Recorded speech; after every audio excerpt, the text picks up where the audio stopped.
lại mi bạn ngợp lớn nơi bật đi bạn và cùng một bộ tộc kia mà chụp trong bạn nghĩ khiến được trong video thay xem bóng bóng đài mình tuôn mi cái này tình độ hàng trên mi anh tôi cảm bờ cái này tam điệp trong bạn bán để bây mi nó cả cho quanh trong channel VIP nâng từ tu ban camประสามปีtrong bạn mà phay buôn máu lơ mà phay buôn máu phỏng đài nó bật ngay tí đọc khai bởi nămปีปอนmà phayประมูลนี่จึงเคยทาดมไหลมีbạn ngợp langตลอดวิ่งบันtíchบันตัวปีมีการผลิตจอกจานกูซ้ำได้การปีมาสักมั้งได้ดมไหลมีbạnบางสารក្នុងดมไหลปรามปอนมาร้อยมาพาย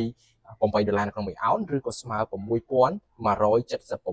នៅក្នុងមួយដំឡឹងហើយតម្លៃមាសក៏បានងើបឡើងដល់តម្លៃខ្ពស់បំផុតនៃព្រឹកនេះគឺដល់តម្លៃ$5,186នៅក្នុងមួយអោន